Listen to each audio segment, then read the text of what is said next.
صديقي الماهر ناصر ماهر، ماذا جرى بك يا صديقي؟ من لعيب كبير، لعيب مهم، لعيب يفرق، لعيب ينقل الزمالك نقله كبيره من نص الملعب للهجوم، للعيب منذ عودته من الاصابه مش قادر يجري، بدنيا بعيد، مهاريا حتى كمان بعيد.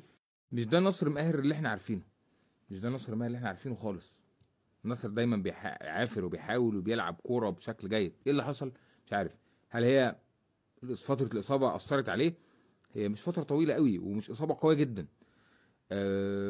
وناصر في تاريخه وكاريره في الكوره تعرض لاصابات كتير، لكن كان بيرجع اقوى وافضل واحسن بكتير. الفتره الاخيره ناصر فقد الشغف، يعني وجهه نظري وتحليلي للموضوع انه فقد الشغف بنسبه كبيره. تلعب اساسي، موجود، انت حابب الزمالك وحابب وجودك في الزمالك، وقبل الاصابه كان مردودك قوي جدا. كنت حتى لما بتنزل الشوط الثاني كنت بتنزل تكسر الدنيا، لما كنت بتبدا المباراه كنت بتكسر الدنيا، كنت بتشتغل بشكل كويس.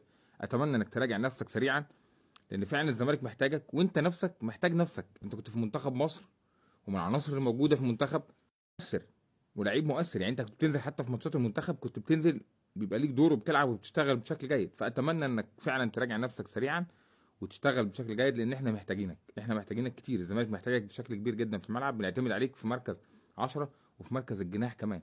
ارجع بسرعه يا ناصر، لان فعلا محتاجينك وانت نفسك محتاج ترجع نفسك سريعا. توفيق يا ناصر ان شاء الله. لجنه تخطيط في نادي الزمالك بقياده الكابتن حازم امام والكابتن ميدو والاستاذ عمرو الجنايني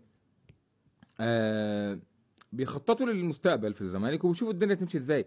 فجي قدامهم ملف محمد حمدي لاعب الزمالك المعار من انبي، يشتروه ولا لا. الزمالك عنده اولويه شراء وليس احقيه شراء. ففي اختلاف في الموضوع، النسبه والكفه تميل في الزمالك الى توجيه الشكر لحمدي بنهايه الموسم. كان في كلام ربط الاهلي بحمدي، الاهلي ممكن يتعاقد مع حمدي او كده، لكن المردود اللي احنا شفناه لحمدي في الماتشات اللي لعبها مع الزمالك مردود ضعيف قوي.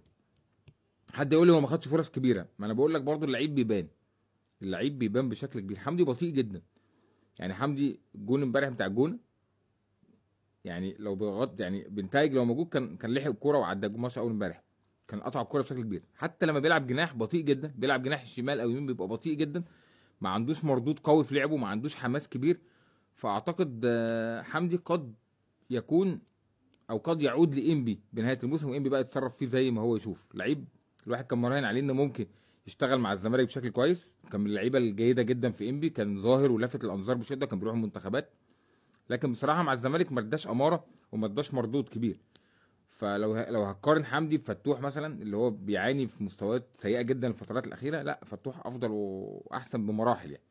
فاعتقد حمدي قد يكون خارج الزمالك. طب راي جمهور الزمالك ايه؟ مستني رايكم في الكومنتات. حمدي يكمل مع الزمالك ولا يمشي؟ يعني رايكم حمدي الزمالك يتعاقد معاه ويشتريه ويكمل معانا، ولا حمدي يرجع ايه تاني؟ مستني رايكم في الكومنتات زي ما احنا متعودين يا شباب، وشكرا لكم.